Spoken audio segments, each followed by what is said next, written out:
All right, Rabbi Sai, because I wasn't here yesterday, I think what we'll do is very quickly just go over the Mishnah on the bottom of DAF Samech Tes Amid Beis. Let's just do it very, very quickly. Samech Tes Amid Beis, at the very bottom. Eimosai Mevi Chagiga Imo. There's a principle that you're supposed to bring a Korban Chagiga together with the Korban Pesach. Now, let me just point out that there are numerous korbanos that you bring on Pesach. Korban Pesach is only one of them. It's the most important, obviously. And you bring it on the 14th of Nisan, you eat it the night of the 15th. Together with the Korban Pesach, you're supposed to bring a Korban Chagiga. And the ostensible purpose of that Korban Chagiga is that many times the Torah says that you're supposed to eat the Korban Pesach al hasova, in a state of satiation, like as a dessert. So you have to have other food in the event that there's not enough meat on that korban. Let's say you have a large chabura, and there's only enough meat for you to have a small piece of the korban pesach. You're going to need to supplement that with other meat.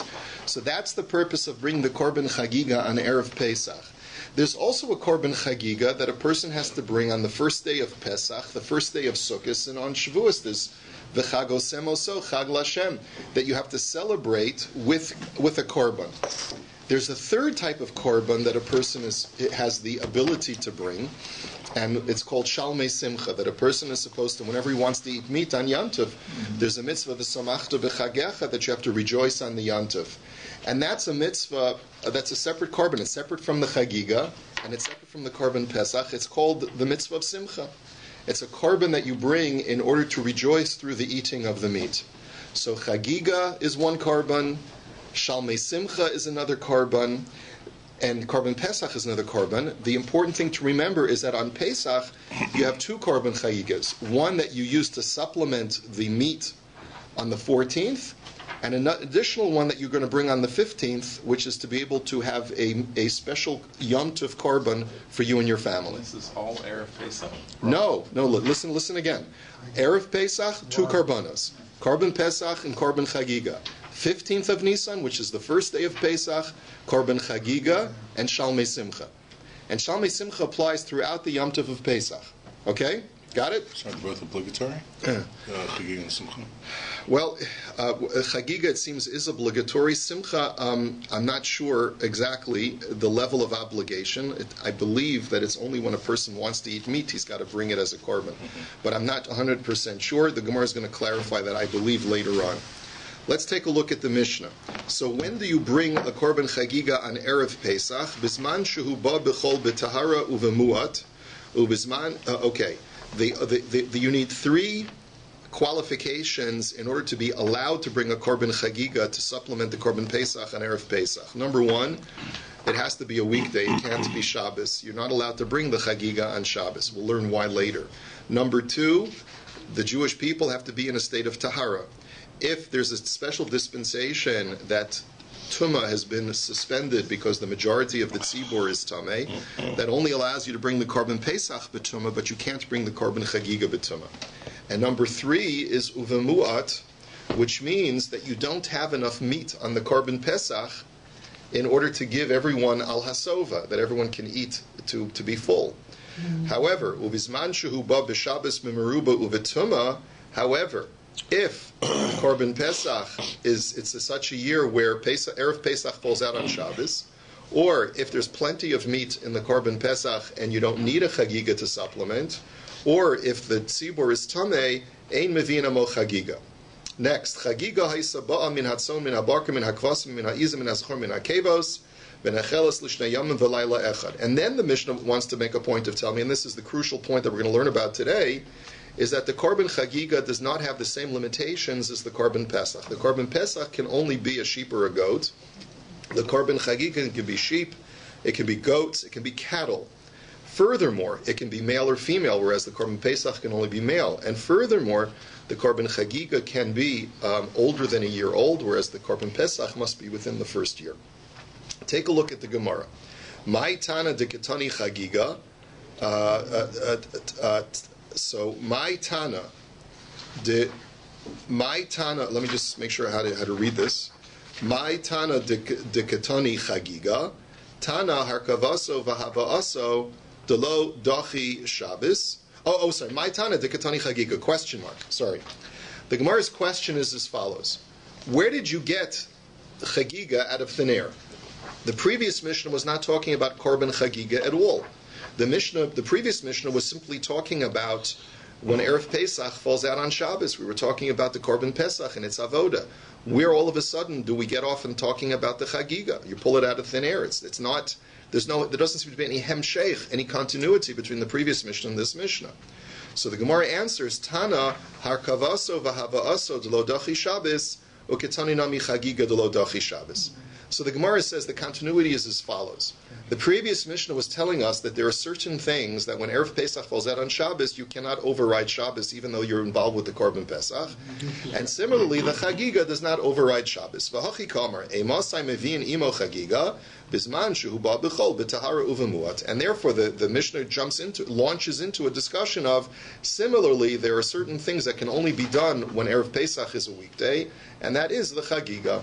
Okay, Amar Rav Ashi Shma Mina, Chagigas Arba'asar Lav Chovehi. We can deduce from here that the bringing of a korban chagiga is not absolutely mandatory, like the korban chagiga of the 15th of Nisan, for example. Di isal gedaitach chovehi teisei b'Shabbos v'teisei b'meruba v'teisei b'tuma v'teisei b'tuma. Because if it's obligatory, then it shouldn't make a difference whether it's Shabbos or not.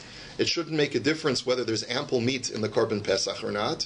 And it shouldn't make a difference whether Klal Yisrael is tummy or not. In all of those scenarios, just like the Korban Pesach is brought, so too the Korban Chagiga should be brought.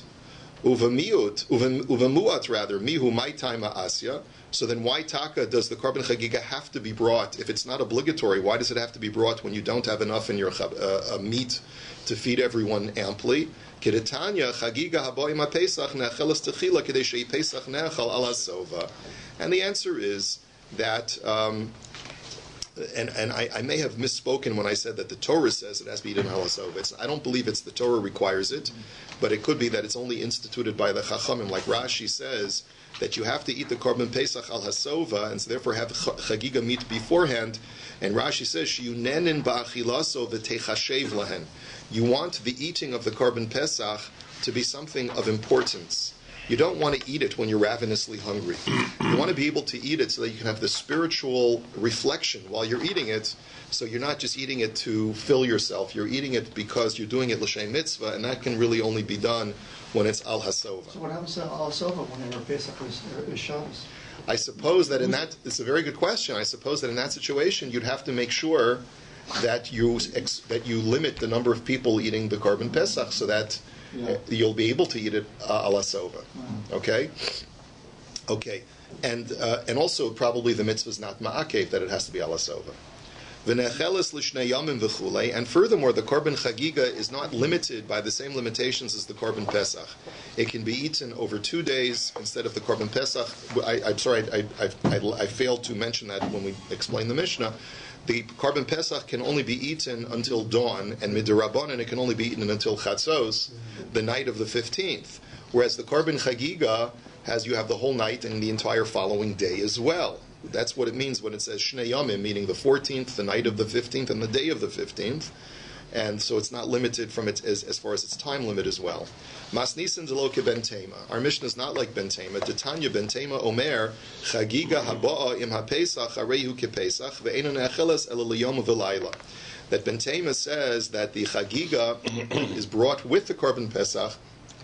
It has the same limitations as far as its time limit. Just like the Korban Pesach can only be eaten the day of the 14th and the night of the 15th, meaning once the night of the 15th is over, then it's game over. It's nosar.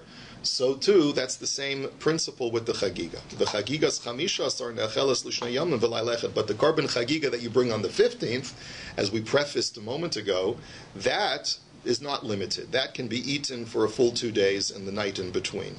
The chagigas arba'as are yotze bo mishum simcha ve'en yotze bo mishum chagiga.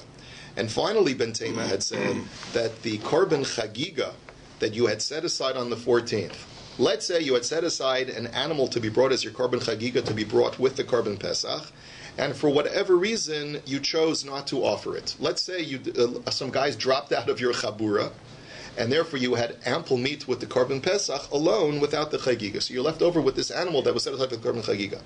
Now you want to bring it as your korban chagiga for the 15th.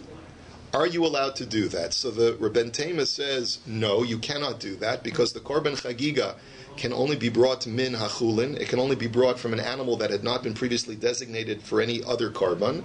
But for shalmei simcha, you are allowed to, and we'll learn more about that later on. But for a korban simcha, to fulfill the mitzvah v'samachta b'chagecha, you are allowed to use an animal that had been previously designated as a korban. That's not a problem. Now, let's analyze Ben Tema. My time at the Ben Tema, why does Ben Tema say that the time limit of the Chagiga of the 14th is the same as the Korban Pesach? Kedamasni Rav L'chia Berei, V'lo Yolin Laboker, Zevach Chag HaPosach. The Brisa, as was taught, is as follows. Do not leave over until the morning the Zevach of the Chag of Pesach. Now, that's obviously a very, very verbose, when it could have just said, V'lo Yolin Laboker, Es HaPosach. Why do you have to say Zevach Chag HaPasach? So Zevach Chag Zechagiga HaPesach Kemishma'o. And therefore it concludes the Brisa, is that the word Zevach Chag is actually referring to a different korban, the korban Chagiga, and Pesach is referring to the korban Pesach. And for both of them it says, do not leave it over until the morning. And that's Ben Tema's reasoning. He bases it on a pasuk. So Ibayilahu LeBen Tema Necheles Tzli or Necheles Tzli. So now a legitimate question now becomes, so what other limitations does Ben Tema place upon the Chagiga? The Korban Pesach is limited in that when the portion of the animal that is consumed by human beings can only be roasted. We know that, right? But other karbanos, let's say a regular korban shlomim, when you take the meat home with you, you can roast it, you can boil it, you can put it in your soup, do with it whatever you want, it's yours. So now the question is does this chagiga have to be roasted, or can you do with it whatever you like? Do we only connect it to the Korban Pesach vis-a-vis its time limit, or do we connect it for other things as well? So Toshma, Halayla Hazeh Kulo Tzli. So we're going to see later on in Arvei Psachim that one of the manishtana that we have today is different from the manishtana that they had in the times of the Beis HaMikdash. One of the 4 questions that was asked in the times of the Beis HaMikdash, why is it on all other nights that we eat different kinds of meat prepared different ways, sometimes boiled, sometimes roasted, but on this night we only eat roasted? So so you see from that question that all the meat, the night of the Seder, is roasted. So you see very clearly that according to Ben Tema, all the meat, including the chagiga, has to be roasted.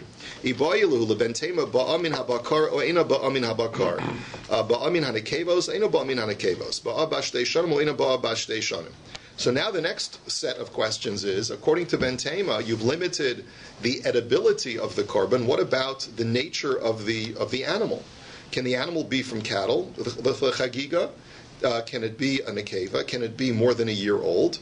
Or is it limited by the same things that the Korban Pesach is limited? Ki akshe rachmana lepesach lemidi de'achila lechol mililo dimalo shna. When we say that it's scripturally connected to the Pesach and it's limited by the parameters of the Korban Pesach, is that only as far as how you prepare its eating? Or does it go to the innate characteristics of the animal itself? Tashma chagiga habayim haPesach hareyu kePesach. Ba min hatzon bein haba min habakar, ba min hasachar bein haba min hanekevos, ba bashnasa bein haba bashtei shanim. So look at the Brisa. The Brisa says that the chagiga that's brought with the Pesach on Erev Pesach has to be exactly like it as far as the characteristics of the animal. It has to be sheep or goats and not cattle. It has to be a male, and it has to be within a year old. And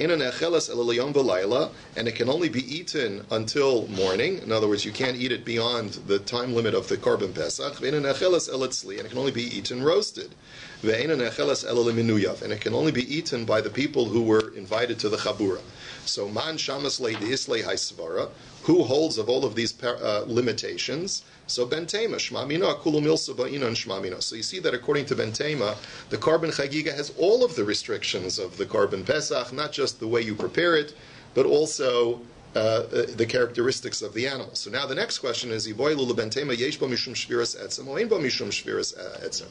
question now is, are you allowed to break the bones of the Korban Chagiga? We know that you're not allowed to break the bones of the Korban Pesach.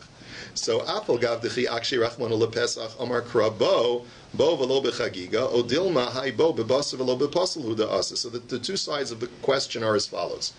On the one hand, you could argue that there's a scriptural connection to Korban Pesach. However, when it says do not break bones by the Korban Pesach, it says ve'etzem lo sishberu vo. Vo is a miyut. Only with the Korban Pesach don't break bones, but you can break bones with the Chagiga. That's one way of looking at it. Or maybe the word vo is not coming to exclude the Chagiga. Maybe it's coming to tell me that the Korban Pesach itself, there are times when you're allowed to break the bone. We're going to learn later on what happens if the Korban Pesach becomes puzzle and it's no longer edible. Is there still the prohibition of breaking bones in such a carcass or not? And maybe that's what the word vo is coming to exclude, and it's not coming to exclude the Chagiga, and therefore it would be prohibited to break a bone in the Chagiga as well. So Tashma, so come and listen. Sakin shenimtzeis bi'arba'as ar shochet ba'miyad, b'shloshas ar shona umatbil. So there's a brisa that states as follows. A person's walking down the street in Yerushalayim, and he finds a chalaf, he finds a shchita knife. So, and you find it on the 14th, on Erev Pesach. So are you allowed to assume that this is tahor, that it was toiveled in a mikveh and it doesn't have any tumah? The ramifications are you allowed to use this knife to shecht with, to shecht the korban with? Because if it's tameh, obviously you can't shecht with it, because even if you were to take it to the mikveh, you'd have to wait till Herav Shemesh, till nightfall, before it's considered to be completely tahor, to come in contact with kudshim. So the brisa says that if it's a shchita knife, then you're allowed to assume that whoever lost it took it to the mikveh the day before, because that person must have prepared in advance for Pesach, and therefore you can assume that this knife is tahor, and therefore you're allowed to shecht your korban Pesach with it. Would we be allowed to use the Veda then? Somebody's a Veda? So that's an interesting question. That's a Choshen Mishpat Shaila, which the Brisa does not address. The assumption perhaps is that there was Yeush over here, because maybe there are no simanim on the knife, but that's not a discussion for now. But it's a valid issue to discuss at some other point. Are we afraid that a sheretz would have touched the rings? No, you're not afraid that a sheretz would touch it, because you have no evidence for that. There's a cheskes tahara. So, but if you find it, says the Brisa, on the 13th of Nisan, then you have to be choishesh that maybe this knife is tameh, because whoever lost it on the 13th may have said, well, I still have time today to take it to the mikveh. Maybe he lost it before he had a chance to take it to the mikveh, because he doesn't need it until the 14th. And therefore, you have to take it to the mikveh if you find it on the 13th. Now, koifetz, bein bazeh uvein bazeh shona umatbil. But if you find a cleaver, now a cleaver is a much larger knife. You can use a cleaver to shecht with, but typically it's not used for shechting. Typically, it's used for hacking and dismembering the animal parts, right, including cutting into bone. So here in this situation, since it's typically not used for shechita, so therefore you have to, whether you find it on the 13th or you find it on the 14th, you have to assume that it might not have been toiveled, and therefore you have to toivel it in a mikveh. So mani, ilay merabanan, maishna sakin dematbil dechazi lepesach, kofitz nami hachazi lechagiga. So the Gemara's question is, who does this go according to? If it's going according to the Chachamim, so why is it that when you find a knife on the 13th, you have to take it dematbil? Maishna sakin dematbil. You can assume that the owner took it to the mikvah, and therefore there's a chazak of tahara, right? Because you have to assume that the owner was planning to use it for his korban Pesach. So kafetz nami hachazi lechagiga. So if you find a cleaver on the 14th, why don't you assume that the owner took it to the mikveh because he was planning to use it to dismember the korban chagiga? Because according to the Chachamim, you're allowed to break the bones of the korban chagiga. So why don't you assume that the owner was planning to use it on Erev Pesach? Elalav de ben temahi. So you must assume that it goes according to ben tema, and therefore shma mina yesh ba mishum shviras ha'etzem. And therefore, this brisa goes according to Ben Tema, who says that you're not allowed to break bones of the korban chagiga. That's why when you find a cleaver on the 14th, you can't assume that the owner toiveled it, because the owner has no use for it. So the Gemara says, lo la'olam rabbanan. No, says the Gemara, it's going according to the Chachamim, uchagon shaba b'Shabbos. And what the Brisa is talking about is where Erev Pesach falls out on Shabbos, meaning that maybe this Brisa is limited to a case where Erev Pesach is on Shabbos, and therefore when you find the cleaver on the 14th, since even according to the Chachamim you can't bring a korban chagiga on Shabbos, that's the reason why you have to assume that it wasn't toiveled. So the Gemara says, but wait a minute, the next part of the Brisa specifically says, But if Erev Pesach falls out on Shabbos, and what is the halacha over there? Shochet ba miyad, uvachamisha asar shochet ba miyad. It says over there that even if you find a kofitz, even if you find a cleaver on Erev Pesach, if it falls out on Shabbos, you are allowed to assume that it was toiveled from the day before. Because why? Because since the owner knows that Erev Pesach is on Shabbos, he must have toiveled it on the 13th. Because you're not allowed to toivel on Shabbos, and so he's going to need it for sure even if he's not going to bring a chagiga, he's going to need that cleaver for the korban chagiga that he's going to bring on the 15th. And the only time that he can toivel it is on the 13th, because Shabbos you can't toivel and Yontif you can't toivel. So therefore, you can assume that it's tahor and you're allowed to use it. You can even use the cleaver to shecht with. And similarly, if you find a knife or a cleaver on the 15th, you're also allowed to shecht with it. You can assume that it's tahor. So nimtzeis kofetz keshura l'sakin hareu kesakin. And finally, the Brisa says that if you find a cleaver that's attached to a knife, meaning that let's say they're strung together or by a chain or a string, then you can assume that just like he toiveled the knife, he also toiveled the cleaver as well. That's talking about in all situations. But the bottom line is michlal dereisha lav b'Shabbos askinin. So you see clearly from the second part of the Brisa that the first part of the Brisa, which says that if you find a koifetz on Erev Pesach, you have to assume that it wasn't toiveled, is talking about even when it's not on Shabbos, and therefore it shows that this is going like Ben Tema, and that according to Ben Tema, you can't break the bones of the Chagiga. So ve'ela, no, says the Gemara, you could say something else. Sheba b'meruba. We're talking about a case where there's ample meat, there's ample meat on the korban Chagiga, and on the korban Pesach rather, and because there's so much ample meat on the korban Pesach, the Brisa could be talking about a situation where you find a knife such that the owner of that knife doesn't need a chagiga because he's got so much meat for his korban Pesach, and that's the reason why he's not bringing a chagiga, and that's why maybe he didn't toivel it, and that's why you have to assume that it's tummy. Mina yadi. So the Gemara says, how are you supposed to know that the cleaver, the owner of this cleaver, is a guy who has ample meat in his korban Pesach? How are you supposed to know that? Why can't you assume that he doesn't? So the Gemara says, and also the Gemara, I'm actually explaining the Gemara, the question, not the way Rashi explains it. Rashi says, even if you can ascertain who the owner of that cleaver is, right? Even if you can ascertain that the owner of the cleaver is a guy who has an ample korban Pesach, but how does the owner himself know on the 13th that he's going to have ample meat in his korban Pesach? How does the owner know? Because maybe the owner will gain more people in his chabur at the last minute, and he'll have to supplement the meat of the korban Pesach with another animal. So you don't know that on the 13th necessarily. So ve'ela sheba betuma. So the Gemara says, okay, you're right. But maybe the Bryce is talking about a case where the korban Pesach is going to be brought in a state where everyone is tameh. And that's the reason why, like the Mishnah said, you can't bring the korban chagiga when the majority of the tzibur is tameh, even though you bring the korban Pesach. And maybe that's why when you find a cleaver, you have to assume it's tameh, because no one's going to bring their korban chagiga that year. But sof mino yadi. But then there too, how are people going to know? Now this question really doesn't make any sense. How are people going to know on the 13th that the korban Pesach is being brought betum on the 14th?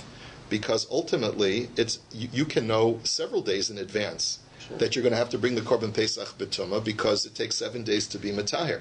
So the question at face value really makes no sense when you think about it. And I want you to bear this in mind, that the Gemara really is going through an exercise of anticipating the answer at the very end. So the Gemara's question is like this. How are you supposed to know on the 13th? Maybe we're talking about a case where the tumah is only discovered on the 14th.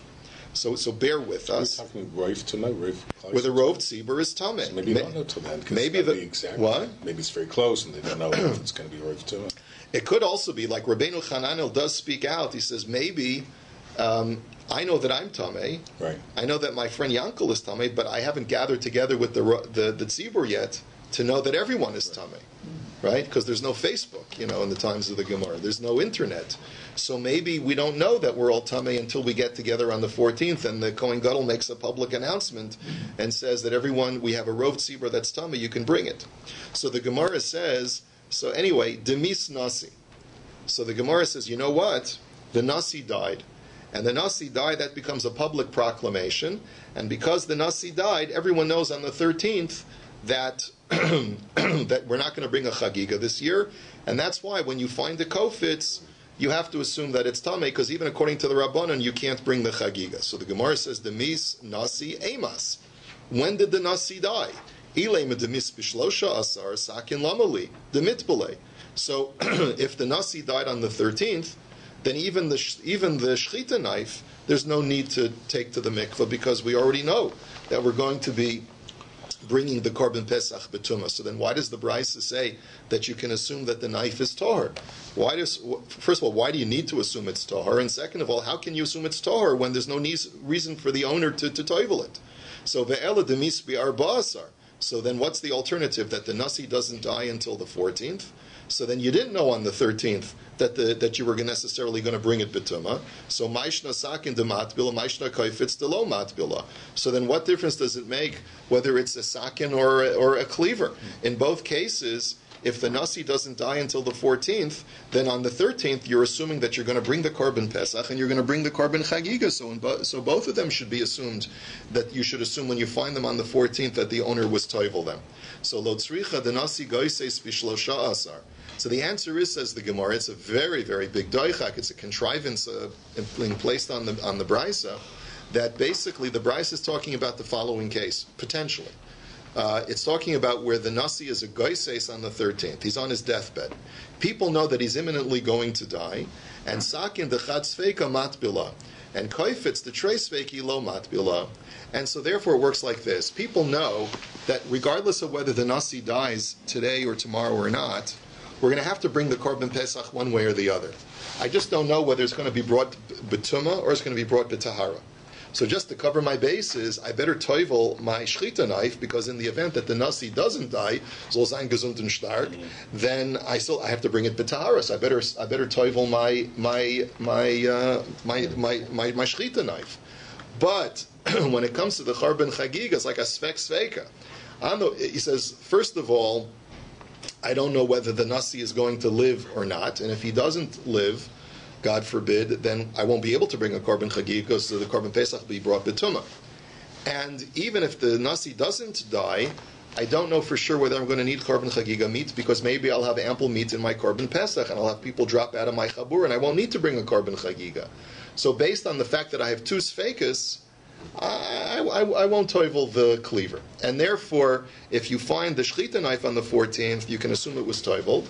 But if you find the cleaver on the 14th, then you have to be chayshesh that maybe the owner was thinking was that way, and therefore he didn't toivel it. But a final analysis of the Gemara is, you can't bring a raya from here like Ben Tema, that according to Ben Tema, you're not allowed to break the bones of the korban chagiga, because we just created this whole contrivance to show you how you could read the brisa differently.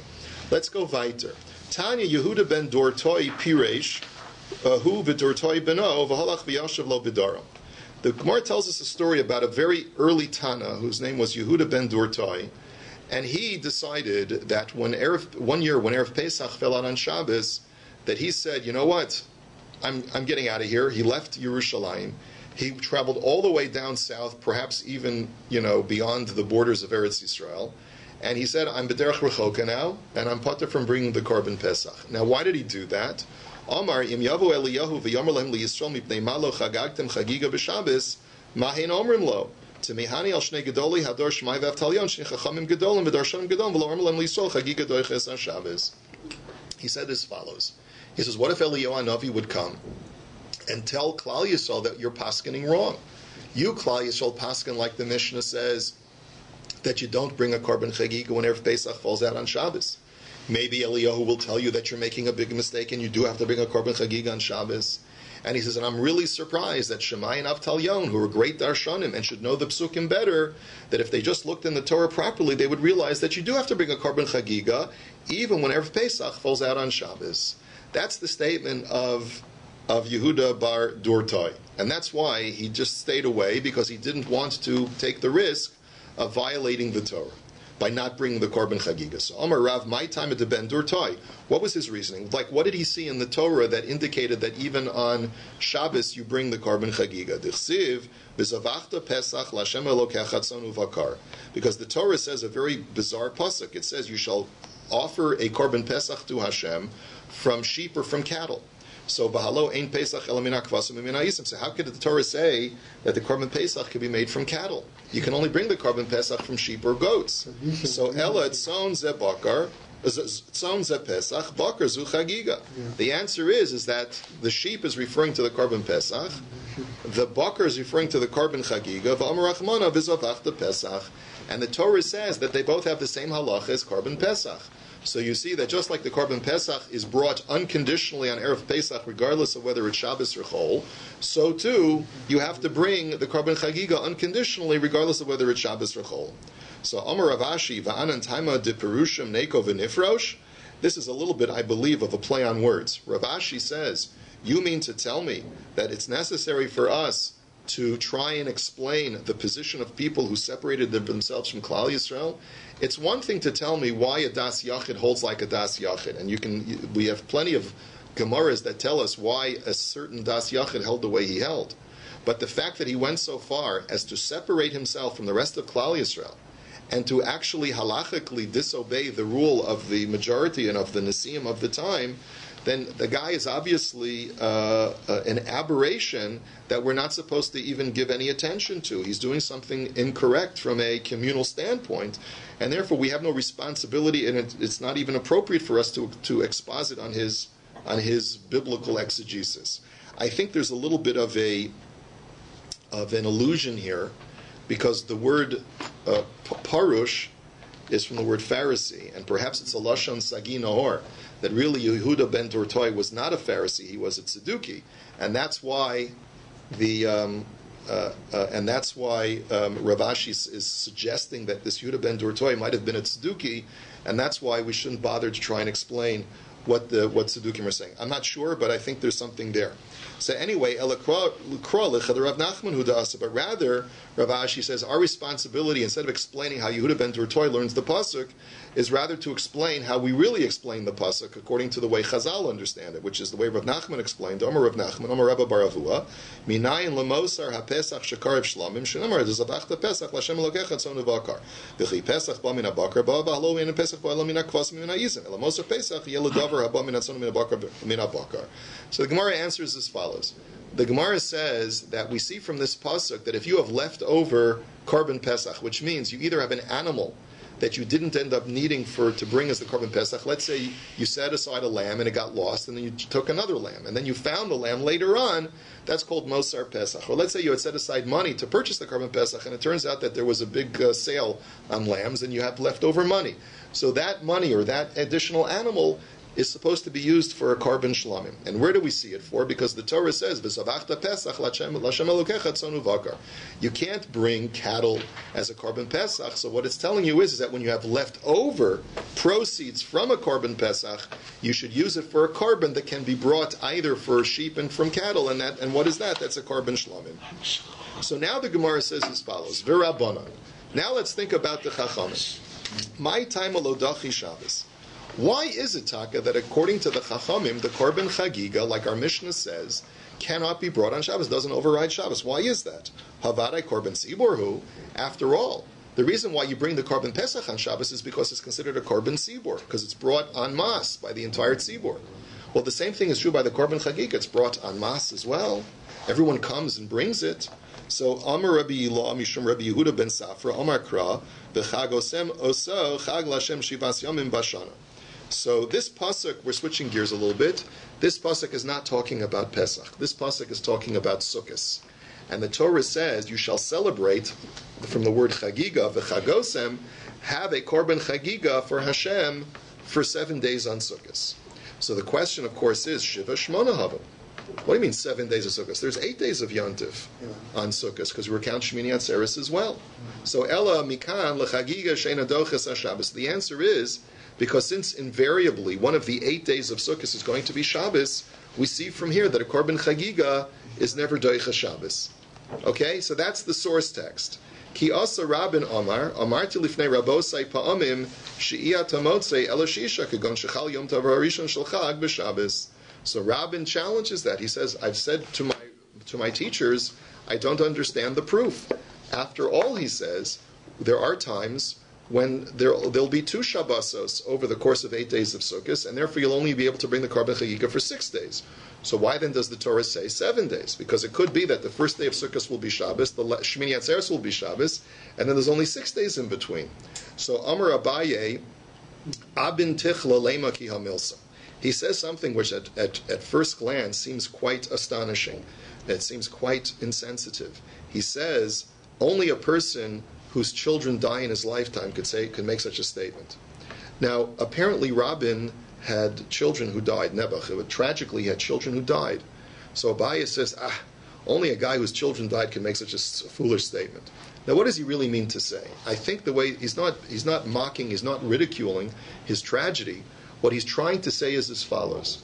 Rabin must have been so emotionally distraught at the time when he was sitting in the Beis Medrash that he wasn't able to think straight. He wasn't able to think straight because he has experienced emotional trauma, and that's the reason why. He's saying it in defense of Rabin, because Rabin's statement, as Abaye will say momentarily, really is illogical. And therefore he's explaining it's only because he suffered a tragedy that he was able to not realize the illogic of his statement. Because why? Shmona lo mishkachas la klal, shiva isa berov shanim. Because really, the way the Chazal are learning the pasuk is that you'll never have 8 days where you can bring the Korban Chagiga, since at least one of them will be Shabbos. And in most years, you'll be able to bring it for 7 out of the 8. And that's all the Torah means. It's true, Rabin, that sometimes, on rare instances, there'll be 2 Shabbosos over Sukkos. But that's a rarity. It's the minority of cases. And that's why you can look at the Torah reliably when it says 7 days, bring the Chagiga, and not 8. Amar Ula, Amar Rabbi Elazar, Shlomim sheshachtan me'erev Yom Tov, Eino yotze bohem lo mishum simcha v'lo mishum chagiga. Now, he says, if you have a korban shlomim, meaning you had set aside a korban shlomim, and you decide to shecht it on the 14th of Nisan. This is not for your korban Pesach, and it's not even for your korban chagiga. You happen to come to Yerushalayim for your korban Pesach, and you have a shlomim as well, that you made a separate pledge for, and you shecht it on the 14th. However, there's one problem. Even though the Torah allows you to eat that for a full 2 days, nevertheless, you cannot use this to fulfill your obligation of the Korban Chagiga on the 15th, nor are you allowed to use this to fulfill your obligation of Shalmei Simcha over the course of Pesach. So why is it? Mishum Simcha dichsiv v'zavachta v'samachta ba'inan zvicha b'shas simcha v'leka. There are 2 verbs that are used in the pasuk. It says v'zavachta. I forget, I don't have the pasuk in front of me, but and then it says afterwards, V'yachalta lifnei Hashem Elokecha. V'zavachta shlamim v'yachalta sham, v'samachta lifnei Hashem Elokecha. That's what the pasuk, V'zavachta shlamim v'yachalta sham, v'samachta lifnei Hashem Elokecha. I think that's what the pasuk says, right? So it says the v'zavachta and v'samachta together, so you see that the shechita has to be at the time of Simcha. And since the 14th is not yet Yom Tov, it's not yet the time of Simcha, Shalmei Simcha are only kosher when the animal is shechted on Yom Tov itself. If it's shechted before Yom Tov, it's not a kosher korban. Now, Mishum Chagiga, and why is it not kosher for the Korban Chagiga of the 15th? Havi davar she'b'choiva v'chol davar she'b'chova ein haba ela min hachulin. The answer is because a Korban Chagiga, as we mentioned earlier in the DAF, can only be brought from an animal that is chulin. But if an animal already has been designated as a sacrificial animal, it cannot be brought as your Korban Chagiga for Yom Tov. And this is where we'll hold it for today. You all have a wonderful day.